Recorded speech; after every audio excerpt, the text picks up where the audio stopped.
అది చాలా సాటిస్ఫాక్షన్ అనిపించింది. మేడం, మహిళలకు సంబంధించి రీసెంట్గా గతంలో కూడా చెప్పారు Jaganmohan Reddy, free bus service కూడా వస్తూ ఉంది. మహిళలు ఎలా ఫీల్ అవుతూ ఉంటారు, అసలు ఎలా ఉంటుంది? జగనన్న గారు మరేం చెప్పినట్లు లేదు ఫ్రీ బస్ గురించి. ఇప్పుడు మనం చూస్తున్నాం సంక్రాంతి పండగ తర్వాత దాని గురించి ఇప్పటికే చర్చలు జరుగుతూ ఉన్నాయి. అదే వివిధ రాష్ట్రాల్లో ఉన్నటువంటి వాటిని ఇంప్లిమెంట్ చేయాలనే ఆలోచనలు ఉంది. మనం పక్కన కర్ణాటక స్టేట్లో మరి ఇక్కడ తెలంగాణ స్టేట్లో చూసినాము.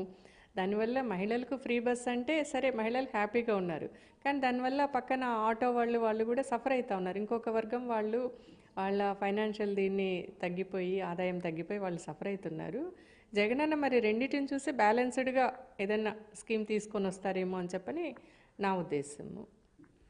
మేడం, ఇప్పటికే ఆ మహిళలకు ఉన్నటువంటి పథకాలు కావచ్చు, లేదా రాష్ట్రంలో ఉన్నటువంటి పథకాలను ప్రతిపక్షాలు తీవ్రంగా విమర్శిస్తూ ఉన్నాయి. అంటే రానున్న రోజుల్లో ఆ, మన ఏపీ ఒక శ్రీలంక కావచ్చు, లేదా ఇతర దేశాల